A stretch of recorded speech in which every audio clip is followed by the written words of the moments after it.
We're following breaking news right now into our newsroom. We are learning more information about a shooting that happened tonight downtown. Now, officials say it happened in the area of Jefferson and 4th Street near Levitt Pavilion. That's where 2 people were shot just after 5:30 tonight. They were taken to the hospital. They are expected to be okay. Now, when city leaders learned of the shooting, they expressed they were disappointed. However, they're confident in the work they're putting in to find the suspect. Let's be patient as we work through this process and continue to have the faith in us and the city that we will do the right thing and continue to have Dayton the best place for you to live, raise a family, grow old, and be educated. We're going to do everything in our power to identify this individuals and bring them to justice so people can understand that they cannot do these kind of things in the city of Dayton, in our downtown area, and think that they'll be safe. Now, Levitt Pavilion addressed the shooting on its Facebook page. They are reiterating that it happened near Levitt, but not at the actual venue itself. In that message, they write, quote, "Our hearts are with the 2 individuals injured and hope that they could recover quickly." Now, we've worked very hard over the last few years to create a safe and welcoming space at the Levitt Pavilion Dayton, and we'll continue to do so with the help of Dayton police and our community.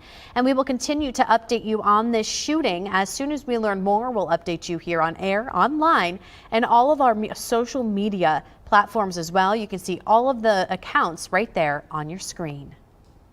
Continuing our crisis in the classroom investigation, the Dayton Public School Board president speaking only to Dayton 24/7 Now. Now, this video shows a former DPS employee running after a 3-year-old child with autism, hits him in the head, knocking him to the ground, then picks him up by his legs upside down. Tonight, we took parents' concerns to the Dayton Public School Board members. The interim superintendent, Dr. David Lawrence, held a meeting with parents from Rosa Parks Early Learning Center last night, where the media was not allowed inside. I spoke exclusively to the Dayton Public School Board president. I asked, after hearing from the parents last night, what are the next steps for the district? And figuring out, how do we learn from this, how do we get better, and how do we make sure that everyone who comes through our district is safe, they feel loved, they get a great education, and they go out to become great human beings. Now, we've also requested the personnel file of that former employee. Tonight, we got an update from the district saying it's still waiting on its legal team to finish going through it. And we also reached out to the prosecutor's office for an update on possible criminal charges against the employee. We're told that they're continuing to investigate, and once that's complete, they'll determine the proper charges. We, of course, will have continuing coverage both on air and on our website at Dayton247now.com. You can find all of our updates in the Crisis in the Classroom section on the website. Well, we know at least 1 child was hurt this morning in Harrison Township after a school bus crash. That happened just before 8 at Macy Street and Philadelphia Drive. Montgomery County Dispatch telling us that that crash involved 1 car and a school bus. There were kids on the bus. We're told someone on it was taken to Dayton Children's. It's unclear if there were any other injuries. We will keep you updated as we learn new information. A 12-year-old recovering tonight after being hit by a car while riding a bike to school. It happened just after 7 this morning near Franklin High School. Police dispatch tell us the boy was riding through a crosswalk when he was hit. The car was driven by a 17-year-old girl. She was cited for the incident. Governor Mike DeWine announcing that he tested positive for COVID-19. His office sent out a statement saying he tested positive around 5:30 tonight. Yesterday, he experienced mild head cold symptoms, which worsened into a 101-degree fever. Governor DeWine and the Ohio Department of Health advised testing yourself for COVID because the current strain itself, or presents itself rather, as a head cold. Piqua City Commissioners hearing concerns from residents about lithium-ion battery burning at a fire department training center. This training center is near a creek that flows into the Great Miami River. Lydia Bice was at tonight's commission meeting and has residents' concerns. Going into tonight's meeting, residents told me they were going to share their concerns about the air, water, and land here in Piqua, as well as the concerns for future generations if the burning of lithium-ion batteries continues at the fire training facility here. Now, Debbie Stein, who's a longtime Piqua resident, told me that she worries about the health of Piqua residents and even the health of her grandchildren in the future. I'm worried about our waterways. I'm worried about the air. I'm worried about my grandchildren. At one point, you could feel the tension in the room when Commissioner Chris Grissom said that he hasn't heard of these concerns over the past 5 years, and he wanted to know if residents felt that the burns have become more frequent now. 5 years, I haven't heard a single complaint as commissioner or what the issues were. I know that's came to light. Now, I also spoke with the mayor of Piqua tonight, who told me that, in her opinion, she thinks it's time to stop the burning of these lithium-ion batteries at this training facility, at least until their meeting with the Ohio EPA on Thursday. Back to you. Lydia, thanks. All right, let's talk weather now, because if you step outside, it is picture perfect, in my opinion anyway. It's comfortable out there. It's really nice out there. Yeah. Not quite as chilly as the past couple of True. nights, which makes a little bit of a difference. Not necessarily needing a hoodie at this point. Maybe if you're in Urbana at 54, Wapakoneta at 54 as well, but 64 in Dayton, not too bad. Going to continue to see temperatures fall overnight, and we will be in the 50s. Not quite as chilly, though, as I mentioned, compared to our past nights. All of us sitting warmer compared to where we were this time yesterday, though. 8 degrees warmer in Dayton, 4 degrees warmer up in Wapakoneta. And for tonight, we will eventually drop into those mid-50s. So we were in the 40s last night. I expect most of the area to stay in the 50s, some upper 40s around the area. So light sweater needed in the morning, but we got some 80s on the way. I'll have more on that, let you know when we warm up, coming up in just a bit. Douglas Sutton, this man here behind me, connected to the deadly road rage shooting in Harrison Township earlier this month, pleaded not guilty today. He faces several charges, including murder in connection with the shooting death of Gary Bailey. His bond set at $1 million. Sutton's next court appearance will be on October 2nd. And final testimony today in the competency hearing for the man charged in last year's quadruple homicide in Butler Township. 40-year-old Stephen Marlowe faces several charges, including murder for killing 4 people last August. Now, he's pleaded not guilty by reason of insanity. This was his third competency insanity evaluation. The first 2 happened earlier this year, but the judge ordered a third one. He was cooperative, was he not? Yes. He was able to adequately engage, answer questions coherently. Yes. All 3 doctors indicated that even those who said he may be incompetent today, that he is restorable. And so again, even then, under certain drugs, he would be restorable to competency, and then we could proceed with the trial process. Now, Marlowe could get the death penalty if convicted. He's currently in jail on a $10 million bond. Now, we're learning tonight the United Auto Workers Union plans to expand their strike on Friday if progress isn't made in negotiations. Right now, people are picketing at a Ford plant in Michigan, a GM factory in Missouri, and a Stellantis plant in Ohio. The UAW wants a nearly 40% wage increase over 4 years, along with several other demands. We just need better wages. We need to be able to support our families equal pay. We shouldn't have to choose between paying a mortgage and paying a car note. Do you see this strike going long term, or do you think this is something that could be wrapped up in the next week or so? Well, I think it depends on how insistent they are on all their demands. The UAW has a lot of demands. Now, the automakers say they can't afford to meet the union's demands at this time. They say they're planning to invest those profits in the transition to electric vehicles. And tonight, Democrats want the president to join UAW workers walking a picket line. So far, the White House resisting the pressure to do so. The Washington Post is reporting that congressional Democrats argue the president has to take this unprecedented route. None of Biden's predecessors went that far, and White House officials believe his past public support is enough. And the companies have made some significant offers. But I believe they should go further to ensure record corporate profits mean record contracts for the UAW. Now, the president has said that he supports higher pay, but is also banking on a smooth transition away from gas-powered cars. The UAW says it will close down more shops if more serious progress in negotiations is not made. Former President Donald Trump is skipping the second Republican presidential debate next week to meet with striking auto workers in Michigan and give a primetime speech. Trump argues the transition to electric vehicles is hurting auto workers. Biden says Trump never stood with auto workers during his presidency and that auto executives are paid 800 times what workers earn. Live look tonight from outside the Capitol building as a potential government shutdown could happen at the end of the month if Congress doesn't pass a new spending bill. Now, there are growing concerns that a deal may not come in time. In today's scheduled procedural vote on a spending proposal to fund the government another 30 days, House GOP leaders canceled it.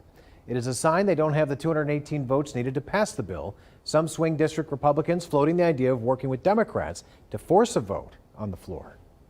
I think the best way to handle anything is you work through this conference and you get the work done, and that's what we're doing. Now, House Speaker McCarthy didn't directly say what he would think of moderates signing on for bipartisanship. In reality, it would take at least 7 legislative days to come to a vote, pushing against the deadline. And any bill passed in the House still faces the Senate. House Republican proposal, drafted and put together by the MAGA hard right wing, is slapdash, reckless, and cruel. Now, a new spending bill agreement needs to be reached by September 30th at midnight to avoid that government shutdown. According to a court filing today by Hunter Biden, he'll plead not guilty to federal gun charges. President Joe Biden's son is asking for his initial court appearance to be held remotely. Hunter Biden was indicted last week by special counsel David Weiss in connection with a gun he purchased in 2018. Biden is accused of lying on a federal form, saying he was not using or addicted to illegal drugs, even though he was struggling with crack cocaine addiction at the time of the purchase. And the 78th session of the United Nations General Assembly has kicked off in New York. President Biden made multiple calls to the world to stand firm and stand together against issues like Russia's invasion of Ukraine, climate change, and pushing back against aggressors like China.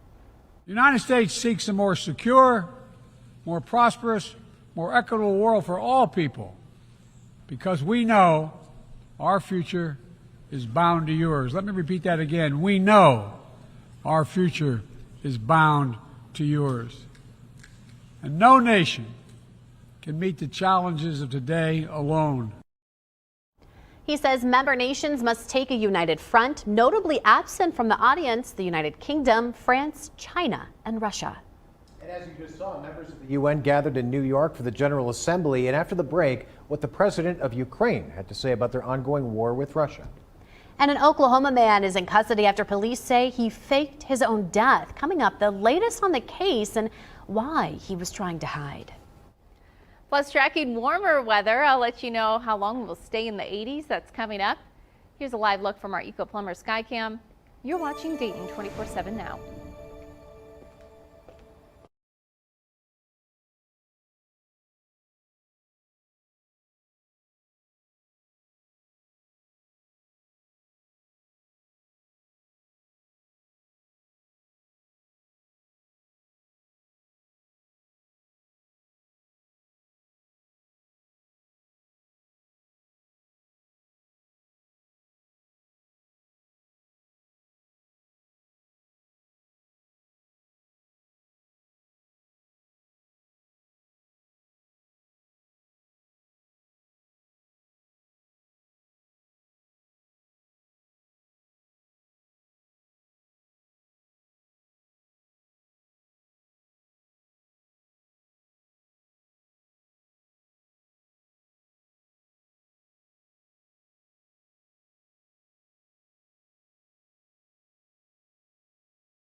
Norfolk Southern says it plans to compensate the locals of East Palestine. They announced today that they will pay homeowners the difference between the appraised market value of their home and sale price if they lost value. But people who accept the offer won't be able to make property damage claims as part of a lawsuit against the railroad.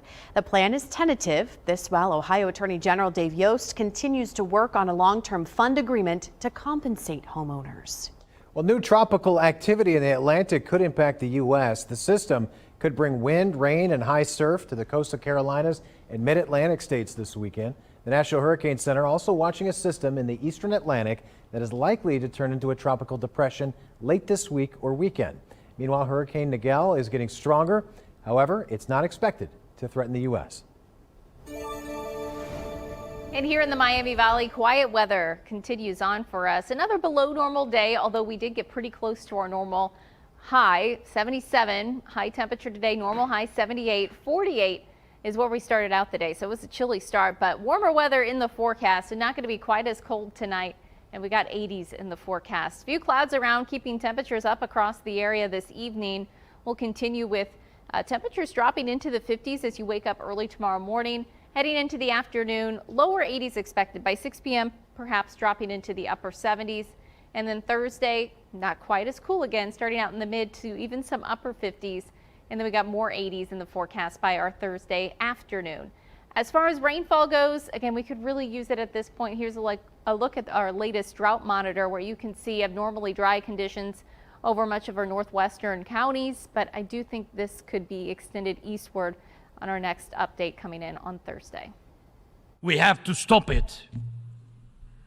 We must act united to defeat the aggressor and focus all our capabilities and energy on addressing these challenges.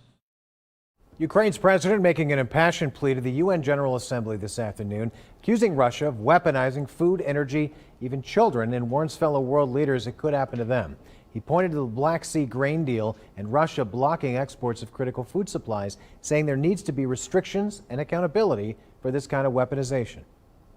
The goal of the present war against Ukraine is to turn our land, our people, our lives, our resources into a weapon against you, against the international rules-based order. Now, Russia's foreign minister will get a chance to address the General Assembly later this week. Well, the Wall Street Journal reporter detained in Russia will have to stay in Russian jail until at least November 13th. Evan Gerskovich appeared in Moscow court today to appeal his arrest on espionage charges for the second time. He was denied. Gerskovich was detained in March, accused of trying to obtain state secrets, but the U.S. says the charges are baseless and considers him wrongfully detained. If he's convicted, he could face up to 2 decades in Russian prison. Also tonight, a missing kayaker from Oklahoma was allegedly trying to fake his own death in order to avoid child rape charges. Authorities say the same day that Melvin Mday was due in court, he allegedly drowned while kayaking in Louisiana. However, on Sunday, a Georgia Highway Patrol officer tried to pull over a motorcyclist who took off but then crashed. Fingerprints ultimately identified the man to be Mday, who is now in custody and facing extradition. South Carolina says it is prepared to resume lethal injections. Executions have been paused for more than a decade in the state after its supply of lethal injection drugs expired. Drug companies had refused to provide more because they could be publicly identified. But in May, the South Carolina General Assembly passed a shield law, which allows the state to keep the suppliers secret. And the U.S. Census Bureau is asking the Biden administration for permission to test questions about sexual orientation and gender identity. The ACS collects data from 3.5 million households each year, covering a wide range of topics from family life, income, education, and employment. Researchers are looking to improve national data of the LGBTQ community for civil rights and equal employment enforcement. Applying for federal financial aid will look a lot different this year for students. The Department of Education is working to make the process simpler with some key changes. First, the FAFSA filing season is being pushed back to December rather than October 1st. The form itself is shrinking from more than 100 questions down to about 36. And there's a new formula for calculating just how much a family can afford to pay, pulling straight from IRS data. Now, to allow more low-income families to qualify for need-based aid. The FAFSA form being simplified will really encourage more families to do so. I think in years past, the process has felt complicated. It's felt so arduous that it's really discouraged, in some cases, families and students from applying for aid. A recent NerdWallet survey found $2.6 billion in aid went unawarded in 2018 because people didn't apply or assumed they wouldn't qualify. Experts are encouraging all families to fill out the form. You may be surprised at how much aid you can get. All right, here's a live look from our Eco-Plumber Skycam over downtown Dayton tonight. Beautiful night outside if you want to take a step outside and get some fresh air. Well, a beautiful evening out here on our Watson's Weather patio. Another dry evening, too. We've had a long stretch of dry weather here in the Miami Valley. And for the month of September, we've only seen 0.27 inches of precipitation. So just a little over 1/4 of an inch of rain. So that puts us well behind the normal. We are at 1.84 inches behind what we typically would see for this time of the month. So certainly a very dry month of September so far, and we really don't have much rain in the forecast. Next several days, it's going to be warm, also going to be dry. So we're tracking those mid 80s through the end of the week, lower 80s this weekend. Starting off next week, we do have some rain back in the mix for us. So I'll have a look at the 7-day with the latest on that coming up here in just a bit. A local family honoring their loved one with a flight to space. How the family was able to make it happen. Next. You're watching Dayton 24/7 now.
A local family has decided to honor their loved one by sending his cremated remains on a flight to space in this launch of the first ever deep space memorial flight expected to happen in December. It's pretty cool. Jenna Lee Borick found out more about the Dayton native and this unique way of celebrating his life. Lawrence James Rabb's family has decided to honor his legacy in the distinctive way, and his wife told me that none of the options that were presented to her sounded right except one. He said we could send him into deep space. And I said, yes, I want that. I want that. Dayton native Lawrence Larry James Rabb practiced law for 25 years here in Dayton. His wife Sharon Rabb tells me he loved golfing, traveling, and UD basketball. Lawrence will be on the Enterprise flight. Celestis has launched 20 missions since its start in 1997, and you don't have to be deceased to go on a mission. In fact, many people who are still alive are choosing to send their DNA into space. A lot of the DNA people we see are people that want to fly their DNA along with their cremated remains of their loved one. That there wasn't anything Lawrence wasn't interested in. He had knowledge about almost everything since he loved to read so much, and she'll always be thinking of him when she looks up into the sky. Back to you. All right, so check your fridge. 58,000 pounds of ground beef is being recalled for a possible E. coli contamination. American Foods Group LLC is issuing that recall after a sample batch of beef tested positive for that bacteria. Consumers in Georgia, Michigan, and Ohio are now encouraged to look at the USDA mark of inspection for establishment number 18076. Federal officials say consumers with the product should return them to the store or just throw them out. And Kraft Heinz also issuing a recall tonight for more than 83,000 cases of individually wrapped Kraft singles due to a potential choking hazard. The company says a thin strip of film may stay on the slice after the wrapper is removed. At least 6 people reported gagging or choking, but no injuries have been reported. Now consumers are asked to bring the cheese back to the store in exchange for refund. The Seniors Hall of Fame inducting their newest members today, and a local couple honored for their commitment to their community. The details of the event and their remarkable story. You're watching Dayton 24/7 now.